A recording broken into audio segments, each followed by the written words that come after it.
The blame for the behavior is not to be on the child.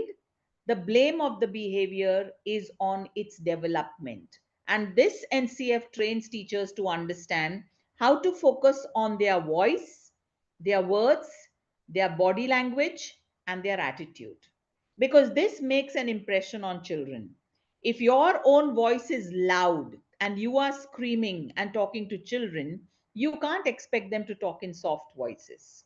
So it becomes very important. And if you will see in every slide that I am showing you, I have written the page number where you will find this material and the section numbers also wherever applicable. So when you are training your teachers, you can train them on different sections. Let's say today you want to train on behavior management. Go to pages 123 to 129, and you've got everything to do with behavior management there. Now, this NCF has divided behavior into 4 different types. That don't just be clear what is the change that you want in the behavior. When you are telling to a parent also, you can't say aapke bacche ka behavior kharab hai. What exactly? Pinpoint it. So they have given 4 types of behaviors, misbehaviors.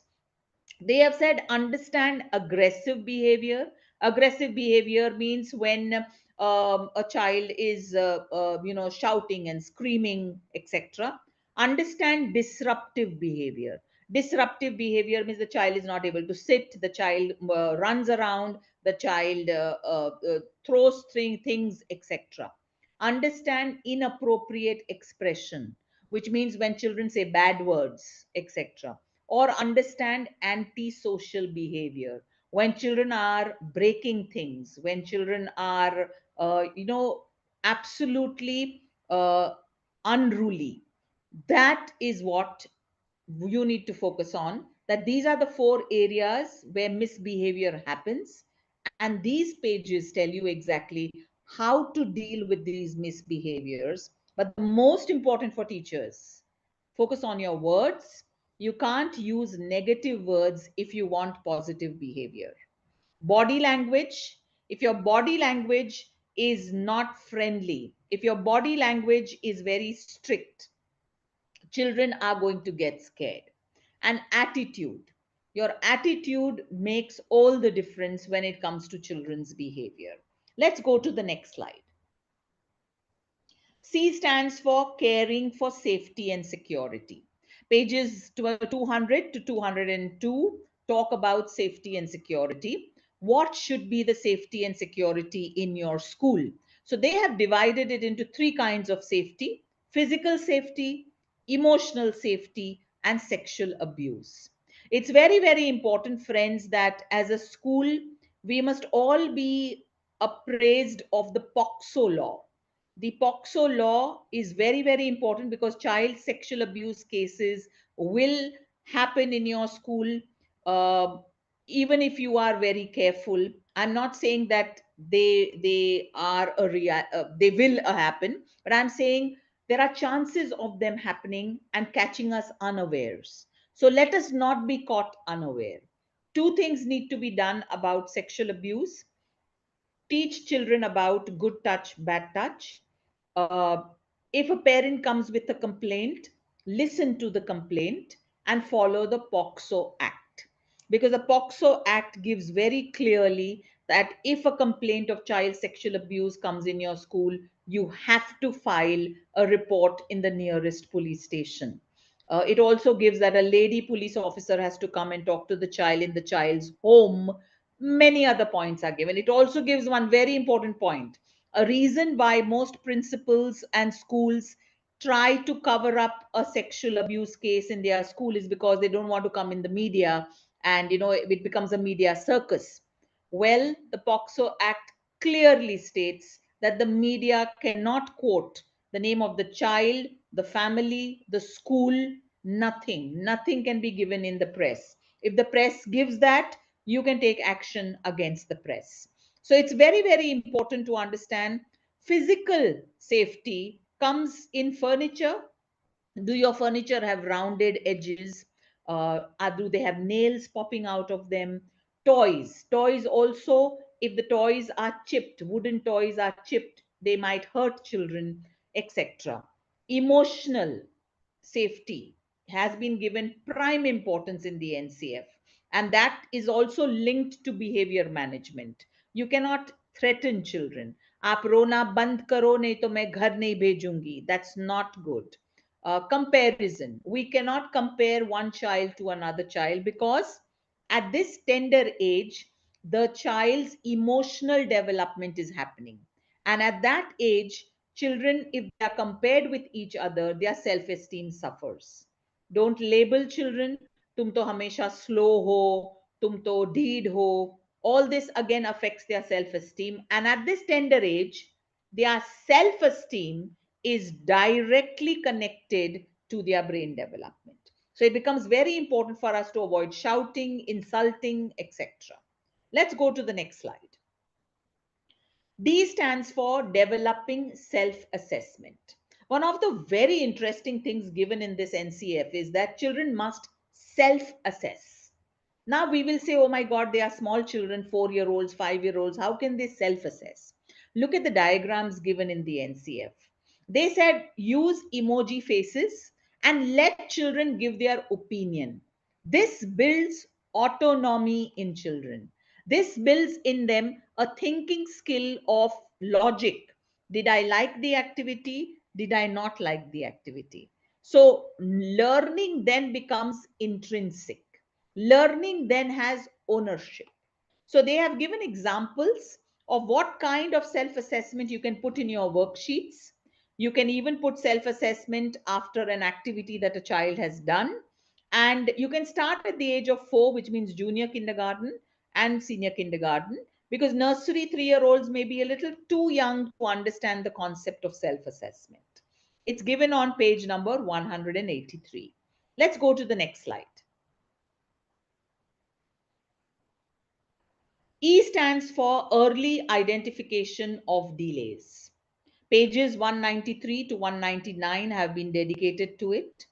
And we all have children with different learning styles. We also have children with different learning delays. So we call it an inclusive classroom. But actually, how inclusive are we able to make it? Are we really able to give that much time to children with certain needs? Are we able to understand those needs? Well, this has been given very, very brilliantly in the NCF. They have highlighted the 10 questions of the WHO, which teachers can use to when they are observing children to find out what support can they give to these children. So the first question is compared with other children, did the child have any serious delay in sitting, standing, or walking?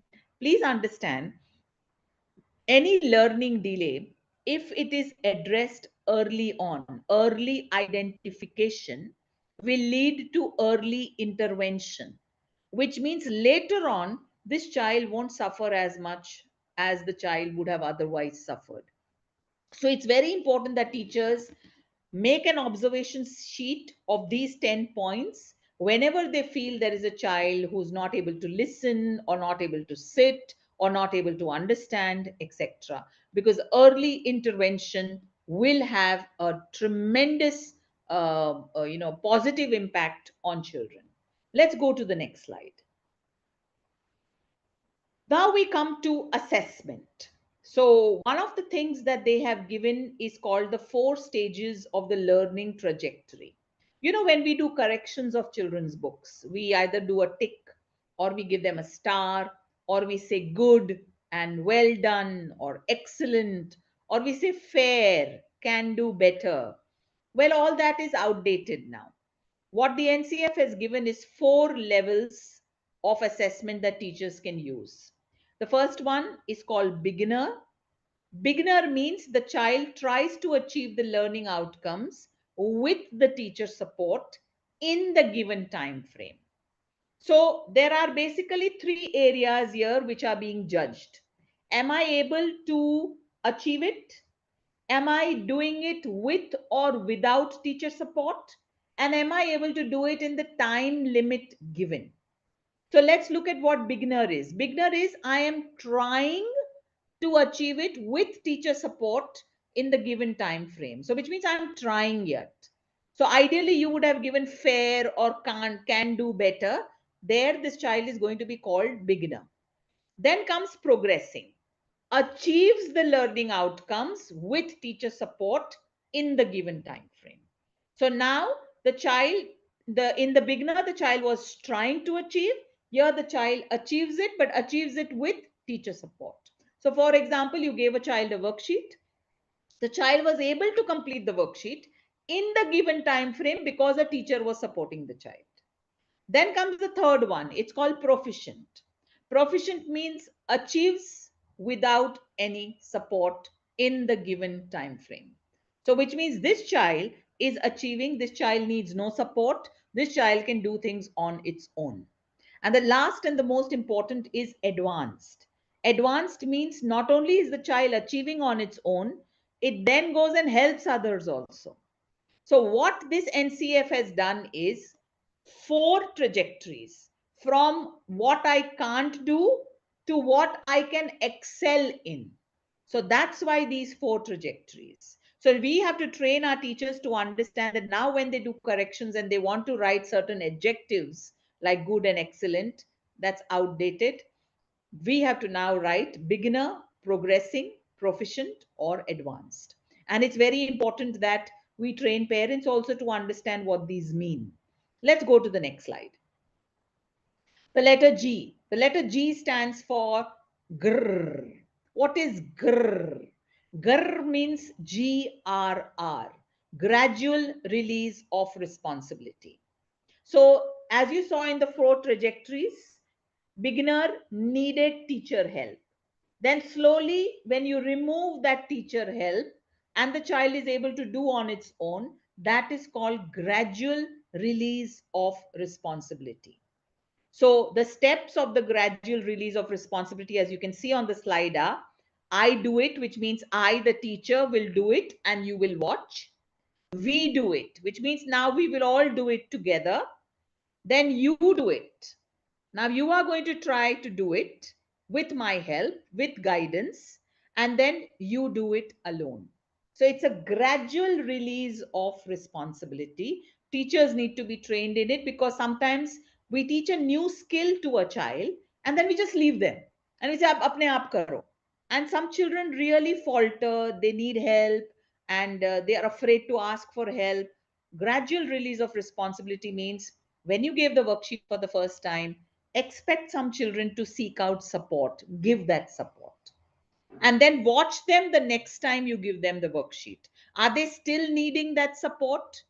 Because gradually you need to release your responsibility so that the child can become independent. That is very important. This is given beautifully on pages 87 to 88. Let's go to the next slide. H stands for holistic progress card. As a country, till now, we were giving a report card. We were reporting children as if they were an accident. We were reporting them. Now they are saying, don't report children, give their progress. See, in a report card, we generally give what the children can't do. In a progress card, we are giving what the children can achieve and how can they achieve better. So the holistic progress card is a multi-dimensional report that reflects in great detail the progress as well as the uniqueness of each learner in the cognitive, affective, and psychomotor domains. There is a lovely document of NCRT on the holistic progress card. If you read it, it will give you all the details. But to simply put it, let's go to the next slide. To simply put it, your progress card must have two sections, a developmental assessment and a learning assessment. The developmental assessment will tell the will tell the parent that your child is 4 years old. Developmentally, a 4-year-old should be able to do this, and this is where your child is, the beginner, proficient, advanced, where the child is. And learning assessment is where you will tell the parents how many shapes the children know, how many letters, how many numbers, how many colors, how the child is doing in writing, etc. So a developmental assessment and a learning assessment. Let's go to the next slide.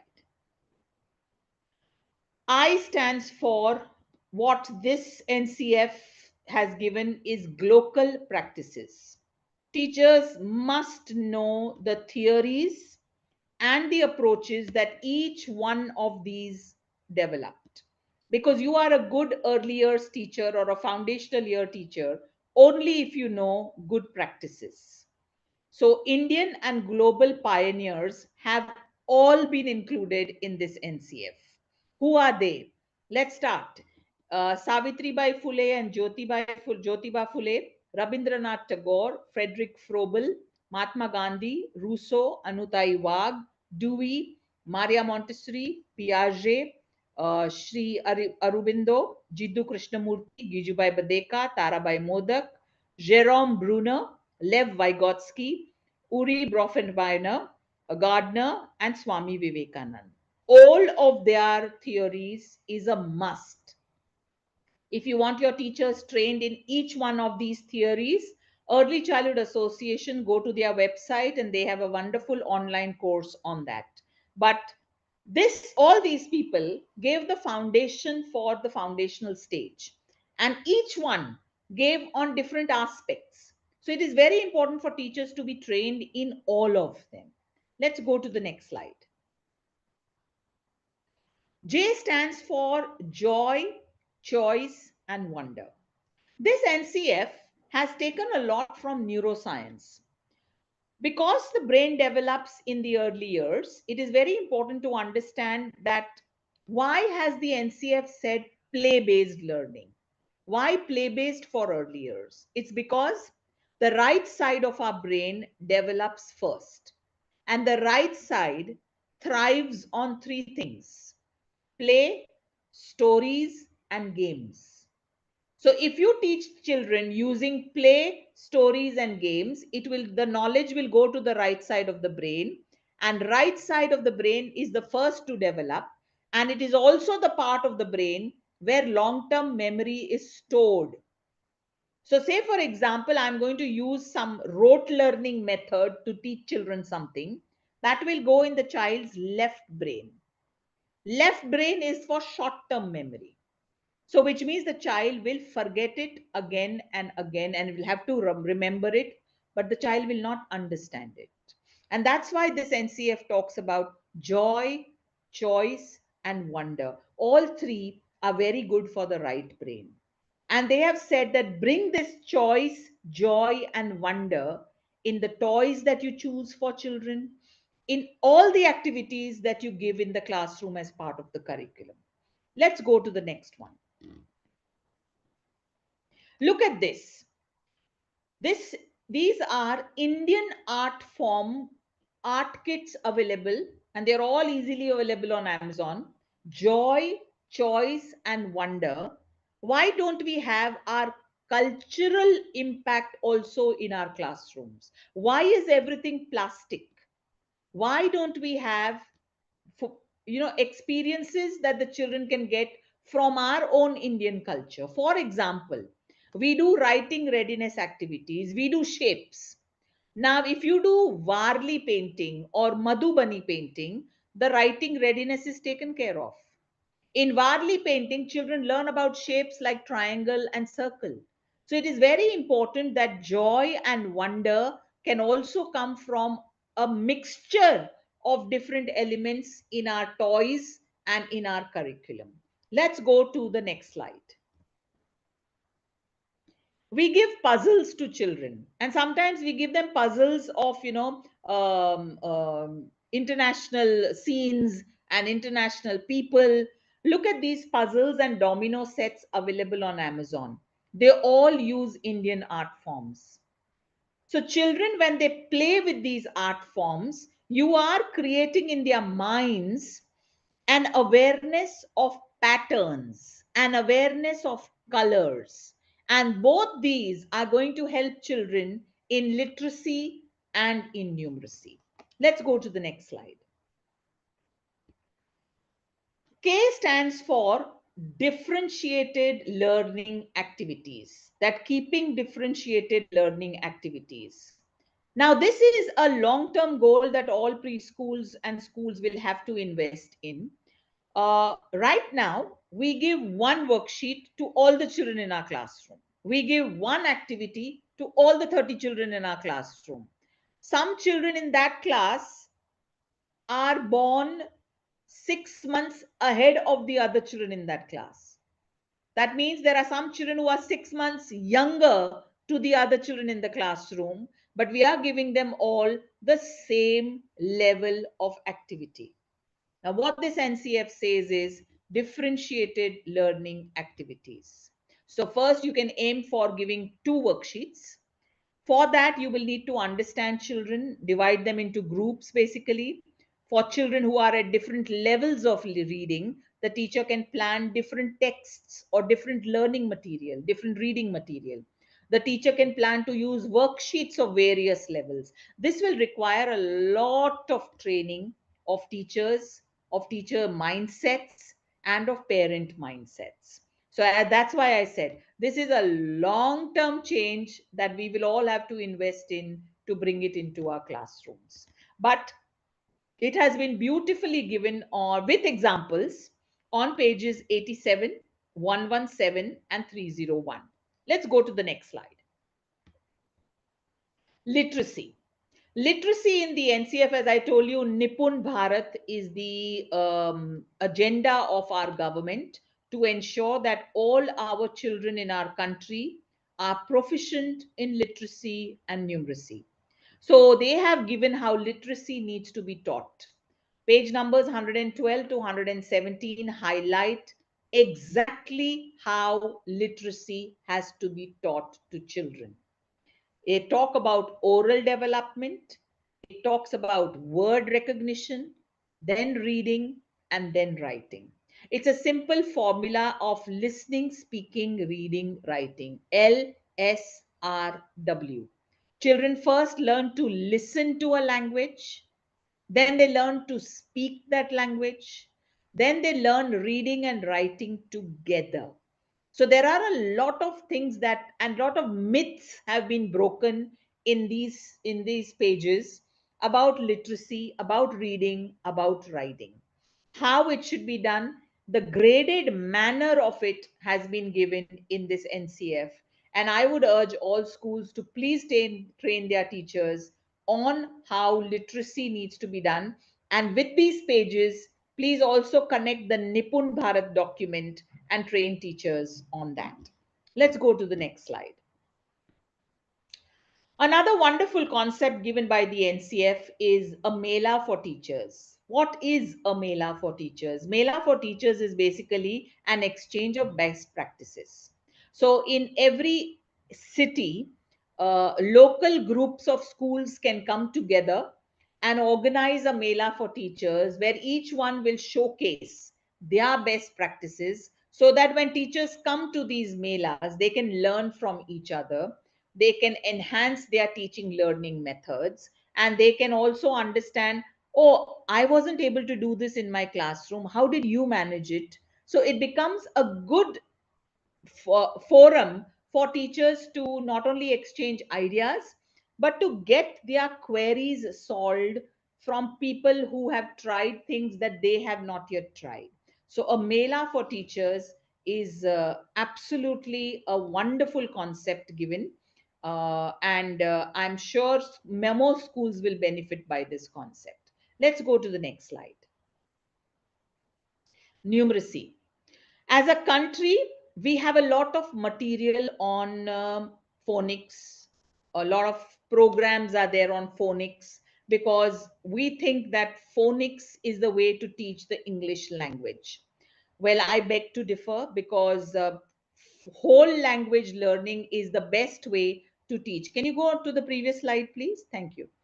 uh, the whole language learning is a better way to teach language, not only phonics. Because, for example, if I were to ask you to spell the word business, if I were to ask you write the word business right now, you wouldn't do phonics. You wouldn't say b, e, s, s. You wouldn't do that. You would visualize the word business and you would write it down on a piece of paper. and that's called whole language learning. Phonics, to a large extent, helps you in pronunciation and helps you in spelling. But phonics should not be the only way that language is learned, especially the English language. Similarly, in numeracy, we have very little material available to train teachers. We have recently helped Macmillan develop a program on numeracy, which is free of cost for all schools. That how does numeracy develop in children? What is the first stage? How do you go through all the stages? You can't just straight away start with numerals. We show the number 5 and we tell children this is 5. No, this is only you just shown me a pattern. It looks like 5, yeah, but what is 5? 5 means something. 5 means a quantity. That is given in this NCF and in the Nipun document. And what are the methods of teaching it have also been given. It talks about experience. What I can hold in my hand will go in my brain. It talks about spoken language, it talks about showing pictures, and then it talks about written symbols. Let's see the next slide for you to understand this better. Dr. Swati, Yes. Dr. Swati, since we were already, in the topic of phonics and numeracy, there's a very interesting question that has come up from one of our attendees. It says there is a child in fourth class, but right from second class, he is not able to write properly as well as he is always quiet. But as his new teacher, I tried to be friendly with him by mimicking his favorite cartoons. Now he is opening up, but only to about one or two words. But his writing skill is still at zero. Despite this, his math calculation is very accurate, but only in a very verbal way. How can I help this child improve his writing skill as well? Right. See, this is the problem which I was talking about, Sneha. We link mathematics learning to the writing of numerals. Just because my child is able to write 1 to 100 doesn't mean my child knows 1 to 100.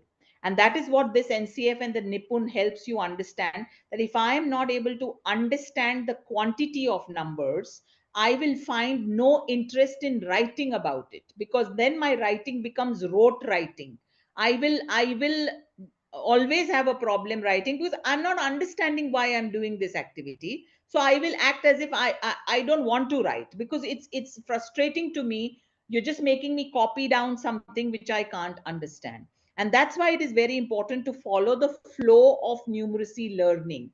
The flow starts with understanding numbers, quantity. Once I understand a quantity, I can now match it to a numeral.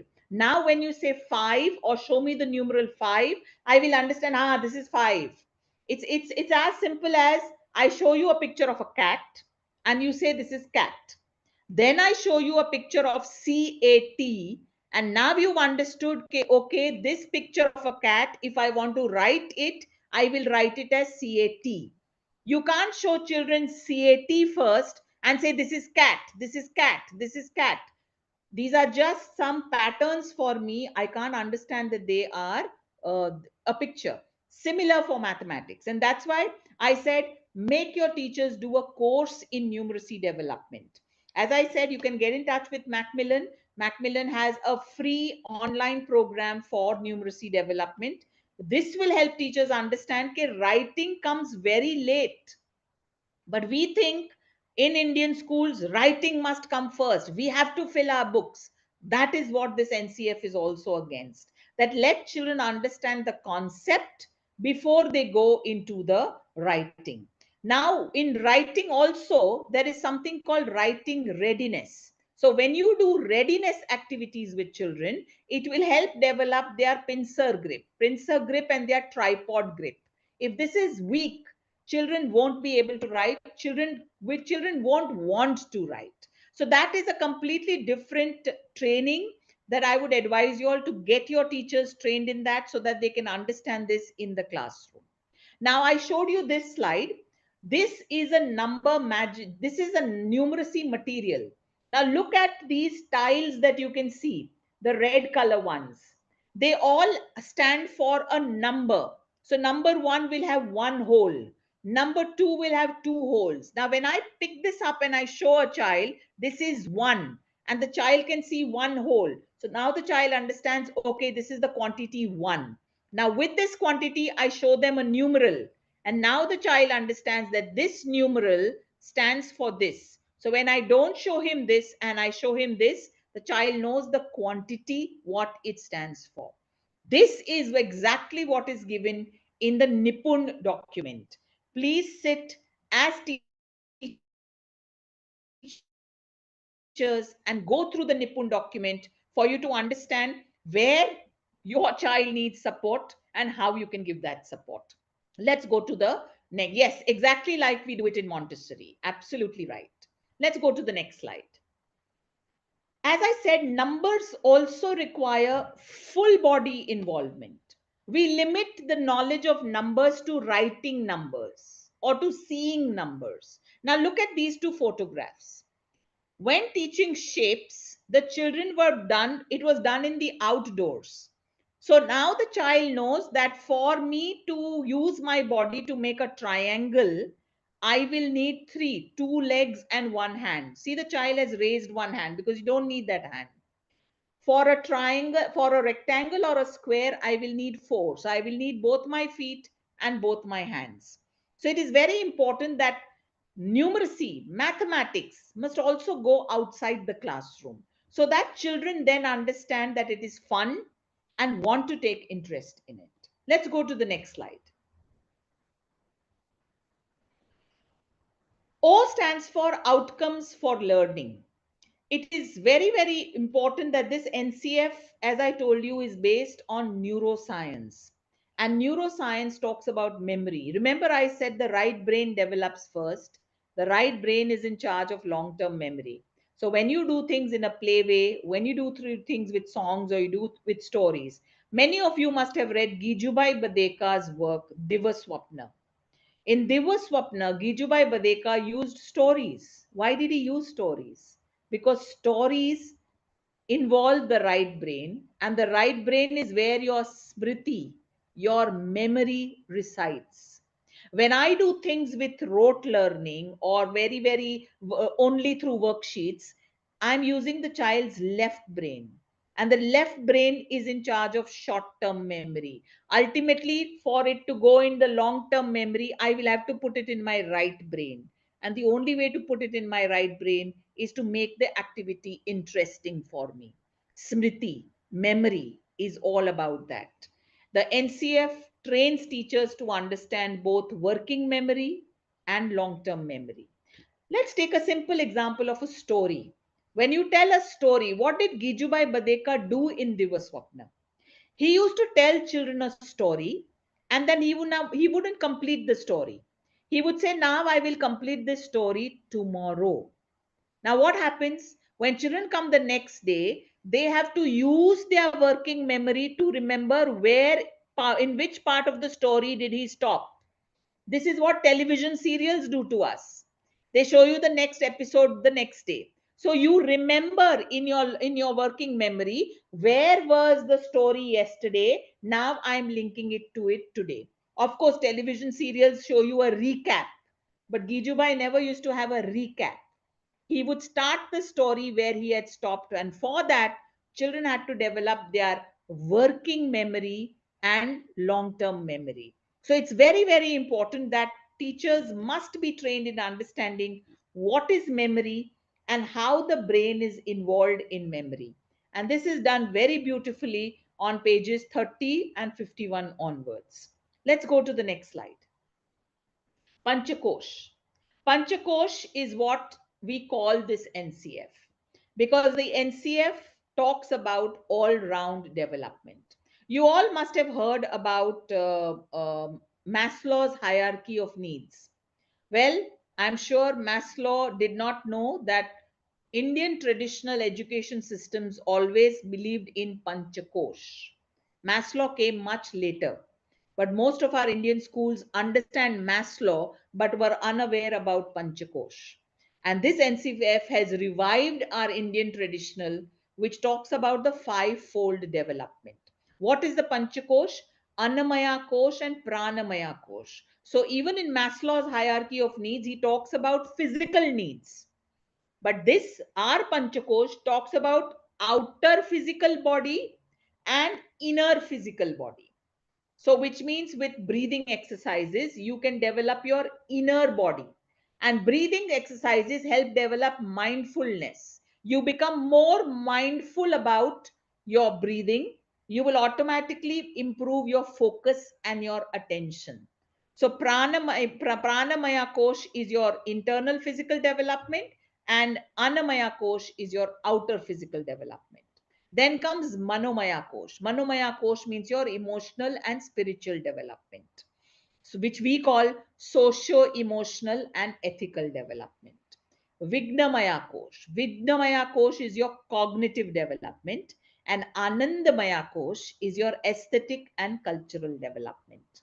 So, which means your curriculum will be based on this five-fold development called the Panchakosh. Now, let's see the next slide where I'm giving you an example. Now, look at this.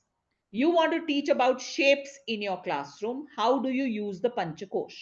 Very simply given.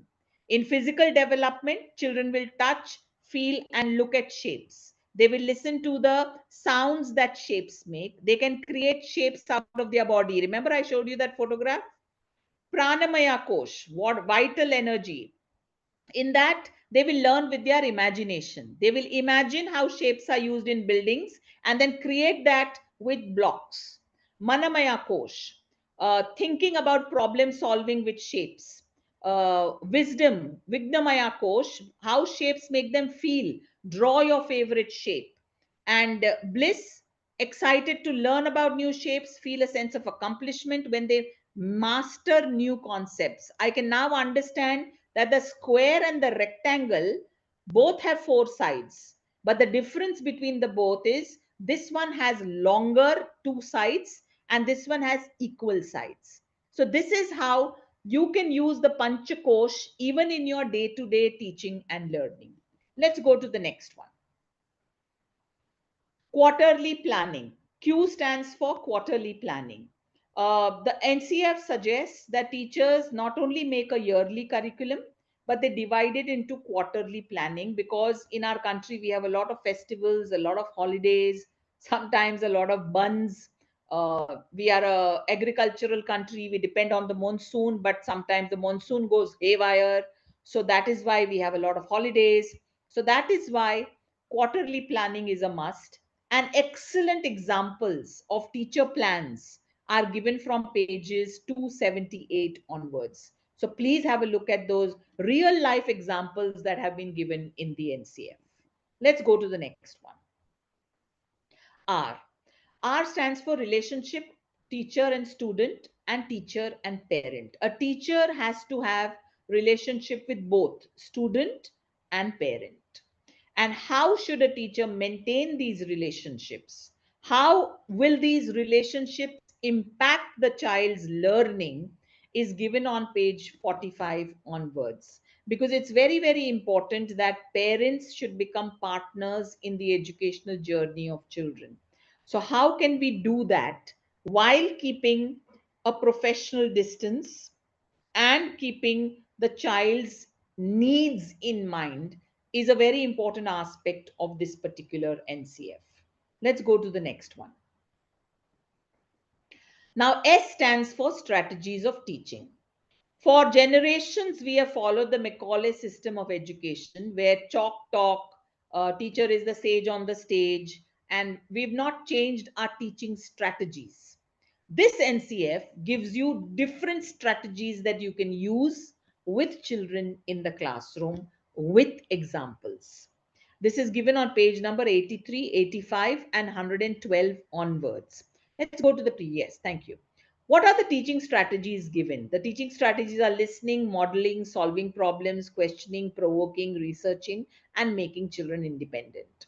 So it's very, very important that we revive our teaching strategies in the classroom, because today's child has a mobile phone in its hand at home. Now, we cannot expose this child in school to the same boring practices because the child will not pay attention. So the child needs different strategies to keep the child's focus and attention. And that's why these strategies have been given in the NCF for teachers to understand how to make the learning interactive for the children. Let's go to the next slide. We come to T, which stands for toy and story pedagogy. I have done a research on the toys of the different states of India, and I realized that every state has a different toy made of different materials. You have wooden toys, you have coir toys, you have shell toys, you have lacquer toys, and we only bring plastic toys in our classrooms. It is very important that we bring toys of different materials in our classrooms because it helps children understand how to hold these particular materials, how to be careful with certain materials, how to use certain delicate things. So it helps you become a human being because you will handle things delicately. You will adjust yourself, your body force, to ensure that things are safe. So it is very, very important that we don't have only plastic materials in our classroom. And story pedagogy, we talk about higher order thinking skills. Well, higher order thinking skills have been given on this slide on the left hand side, and stories develop all of these higher order thinking skills. It helps us focus on the story because a story makes it interesting. It helps us take perspective. We understand the different perspectives of the different characters in the story. It improves our communication. It improves our cognitive flexibility. Very important word that all teachers must know: cognitive flexibility.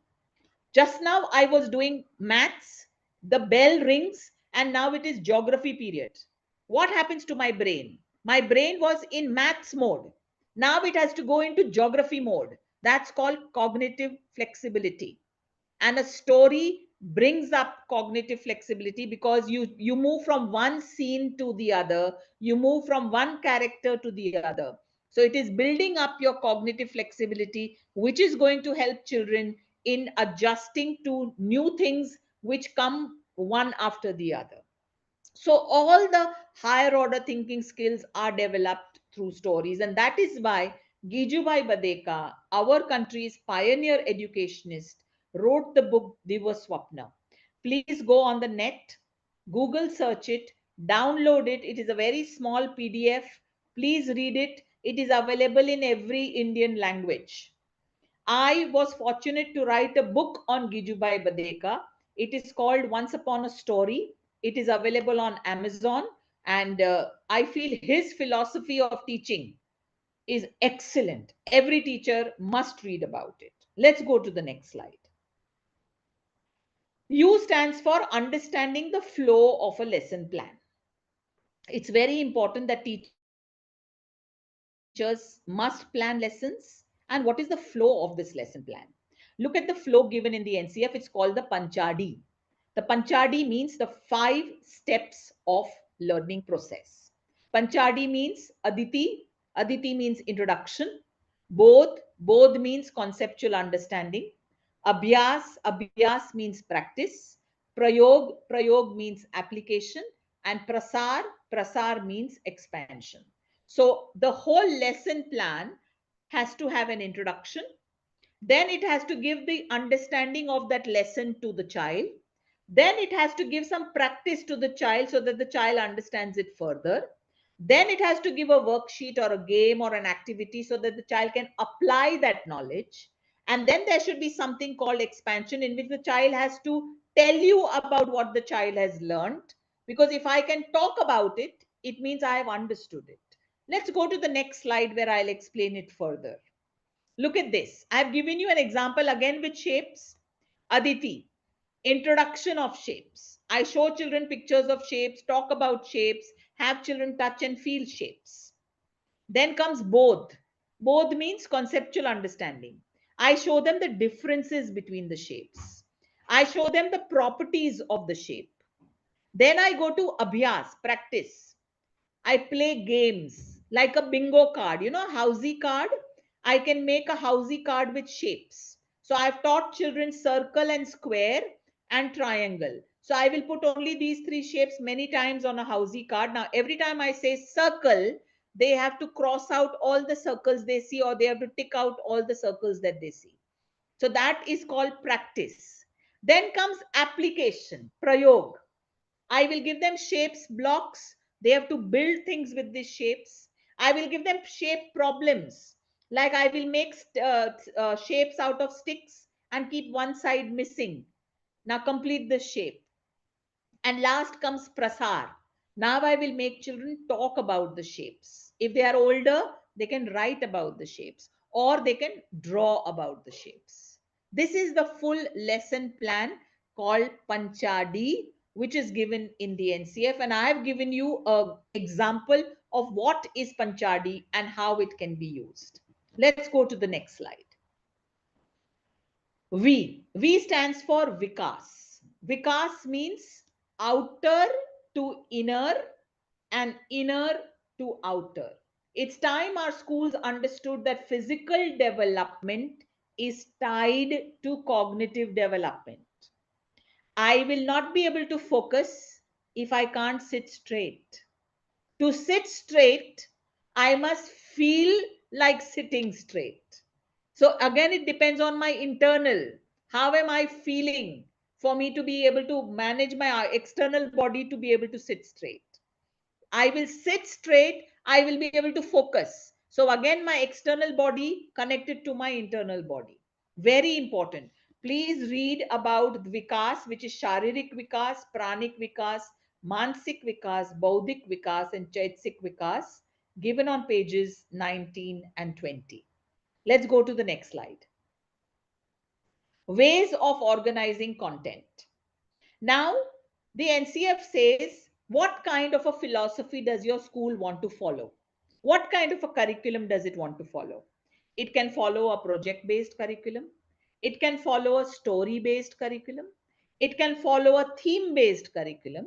Or it can follow an eclectic approach. An eclectic means a combination of all the above. In an eclectic approach, I can do something through projects, something through story, something through a theme.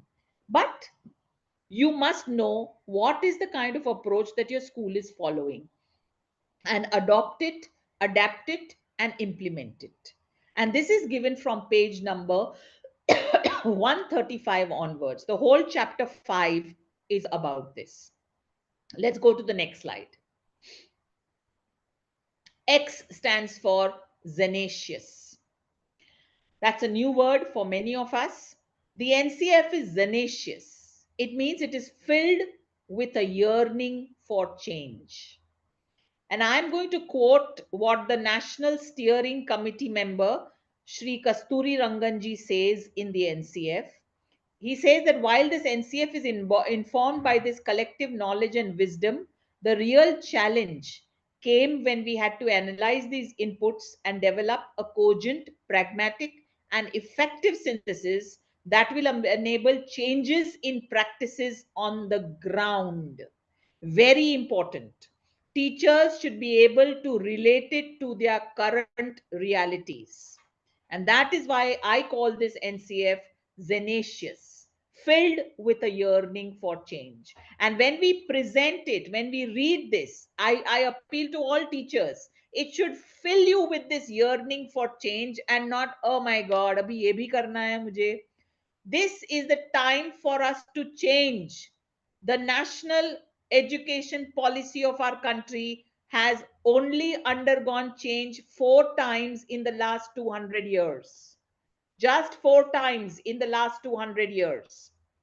For more than 100 years, we were following the Macaulay system of education brought in by the British.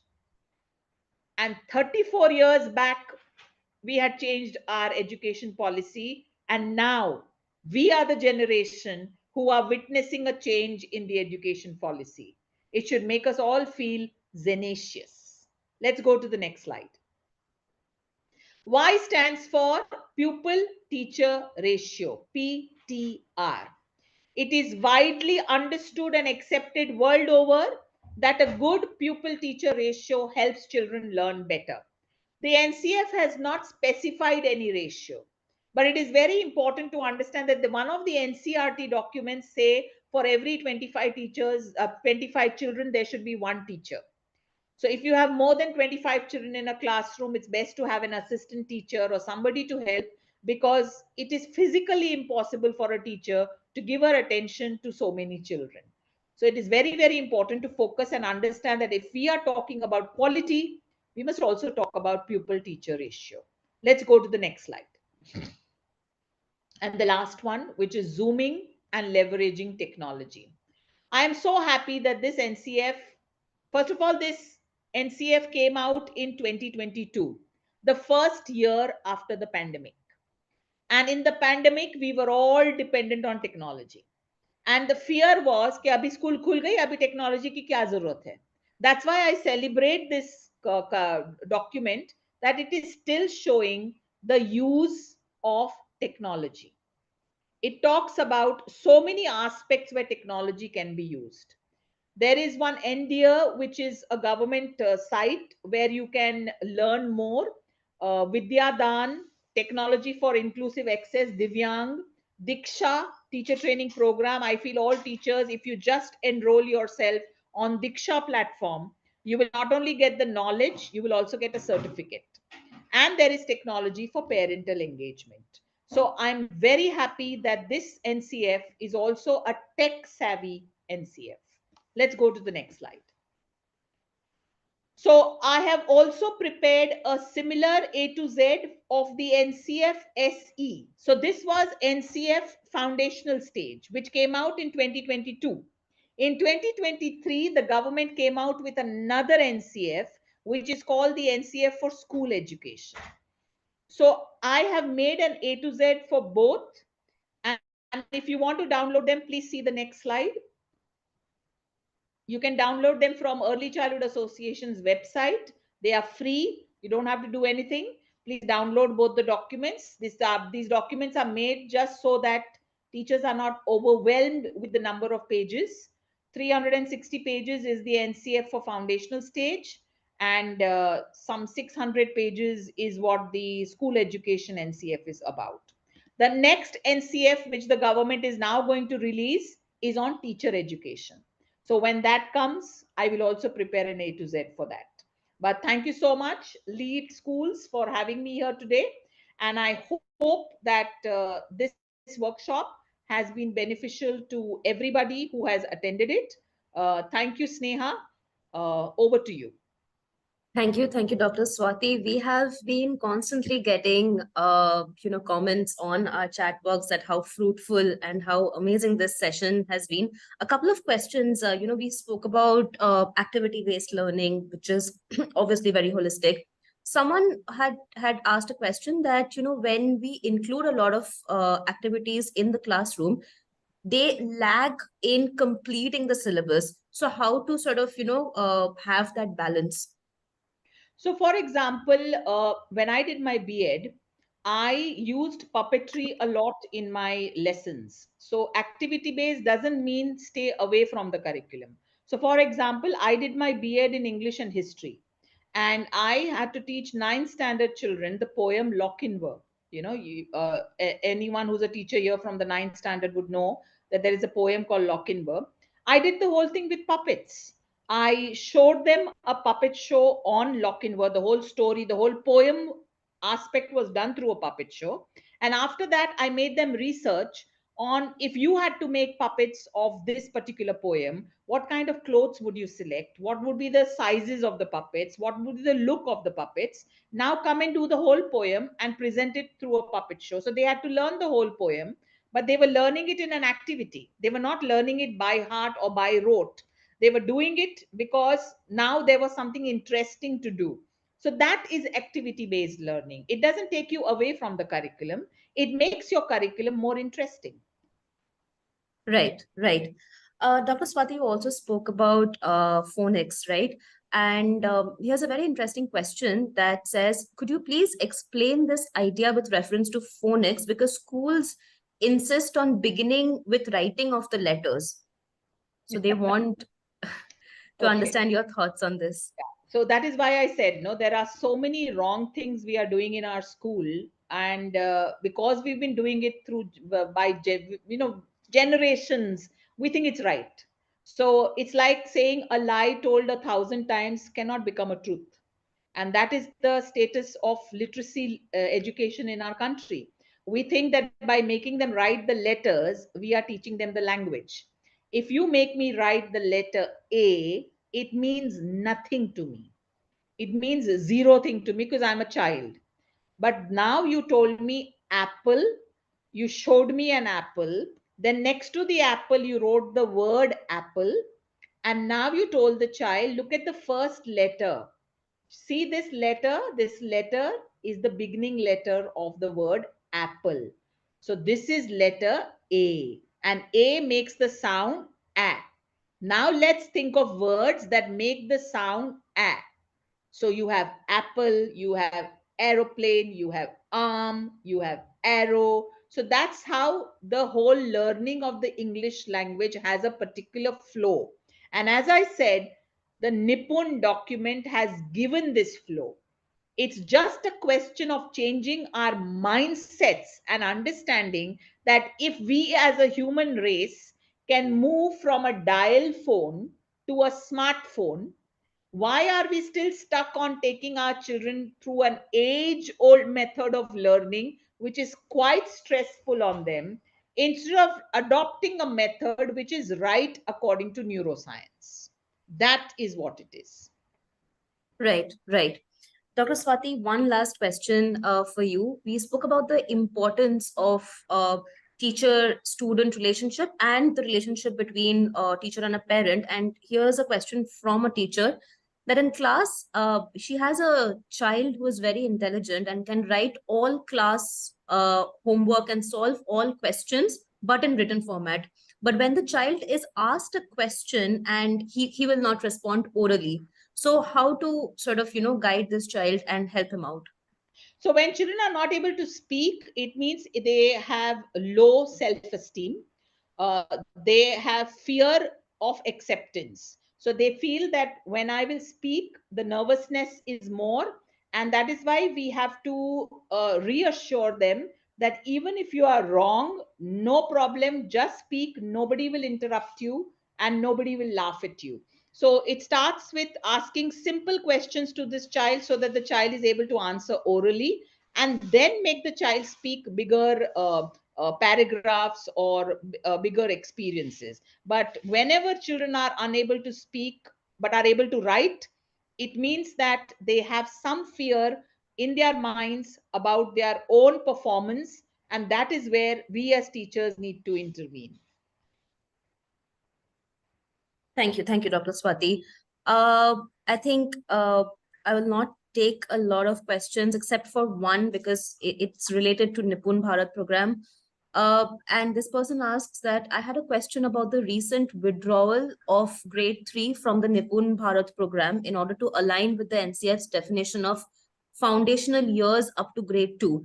Given that we have children neglected without adequate support in early years and inadequate education in literacy and numeracy, should the Nipun Bharat program not be extended up to grade 3 at least, and in fact till grade 5?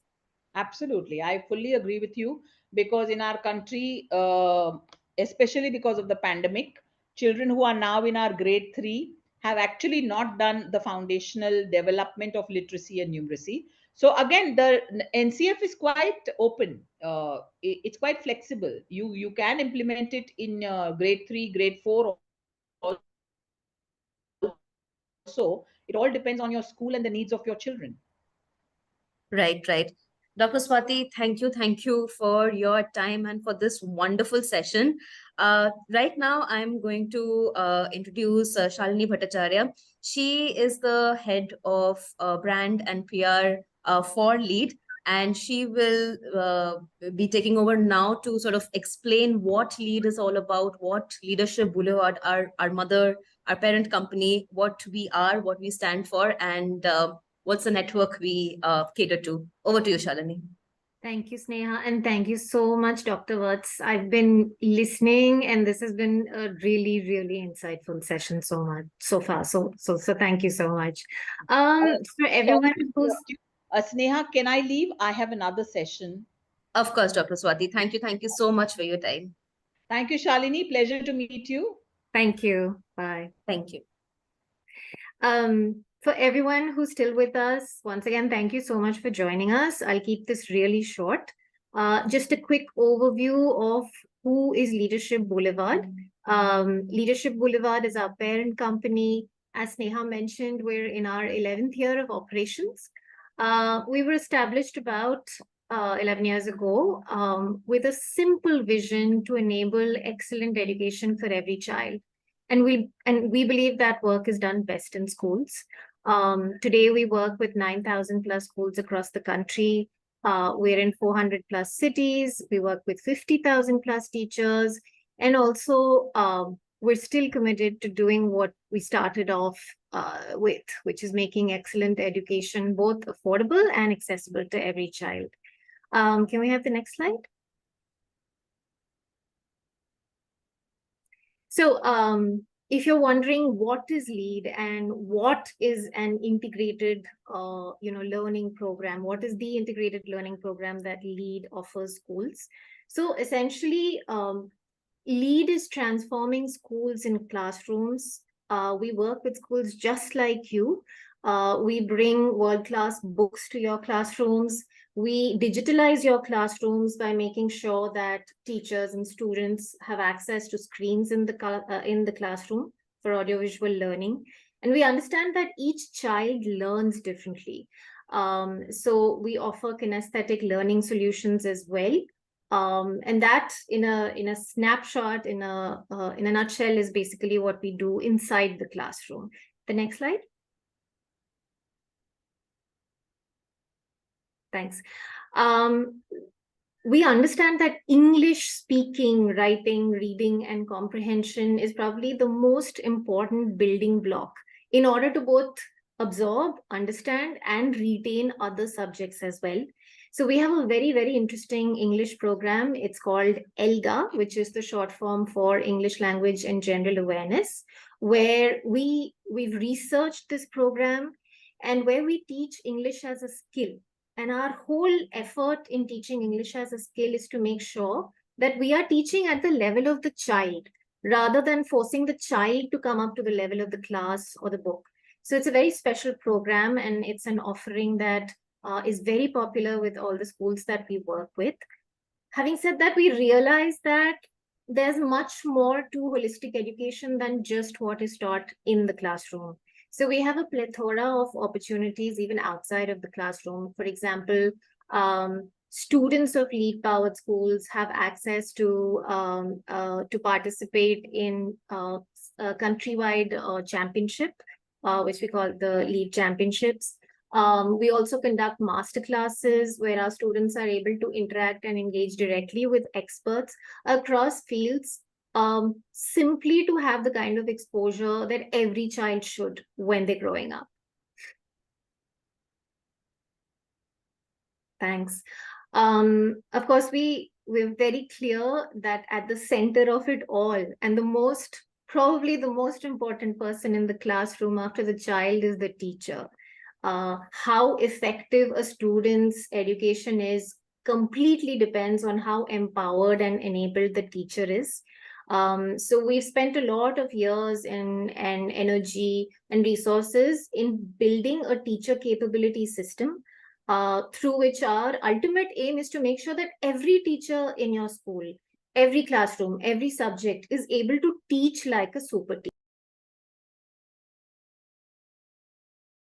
All our teachers get teacher tabs, and they have access to preloaded lesson plans, which makes it easier for them to prepare and to teach in class.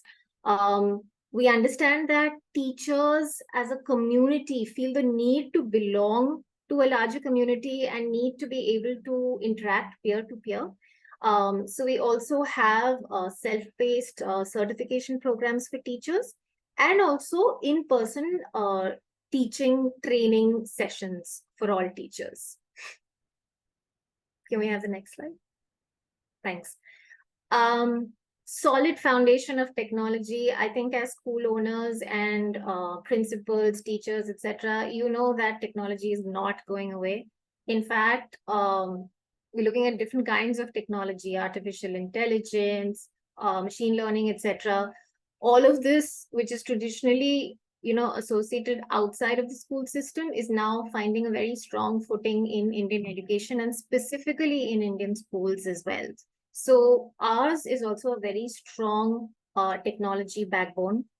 We have a sizable team that is constantly doing R&D to make sure that all our schools, all LB partner schools, have the best technology at their fingertips. We offer, you can see on the screen, we offer an academic ERP, so that you have a complete visibility of both your students' performance, your classroom performance, and your teachers' performance. Assessments, we have intelligent assessments that are AI powered. They're both formative and summative. We understand that for any true decision to be really effective, insights should be available in real time, and that's what we offer. And at the end of it all, we know how important it is for you to constantly be in touch with parents of your students, and we make that possible as well.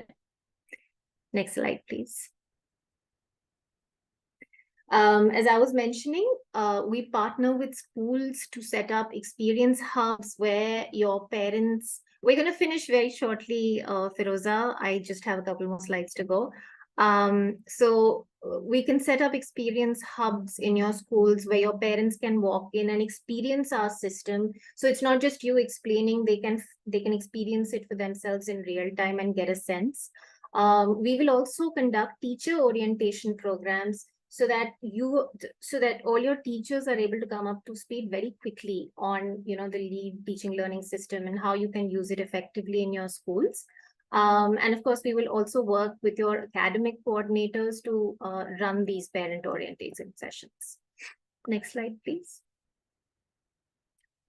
This is actually the last slide. So before I say thank you, I'm going to end by saying that at LEAD, we understand that no two schools are the same. We understand that you as a school owner sitting in one part of the country might have a very different environment, and you might have very different needs from other schools. And so all of last year, we've actually sort of built on our learnings from the past 10 years. And we are bringing to you 4 different kinds of programs or offerings. One is LEAD. One is as a direct result of our partnership with one of the best known education brands globally. I'm sure you've all heard of Pearson. We also have an offering called Pinnacle Plus, and we have an offering called Propel. If you'd like to know more about these offerings, the number and contacts are on the next slide. So just give us a missed call or visit us or email us, and we'll be happy to answer all your questions. Thank you, Sneha and team, for putting this together. And thank you to all our participants for attending. We all look forward to meeting you again in the next webinar very soon. Thank you. Have a good weekend. Thank you, Shalini. Thank you. Attendees, I have put a feedback form on the chat box. Do go ahead. It just takes about a minute to give a feedback to us on the webinar. How did you like the speaker? How did you like the subject? And what more do you want to hear from us? And so that we can cover, and it will all be insightful for you guys. One more thing, a lot of attendees were asking if you guys will be getting a participant certificate recording. We will send all these assets, whether it's the recording or the participant certificate, by next week. So thank you so much. Thank you all for your time and attending this, especially on a Saturday. Thank you.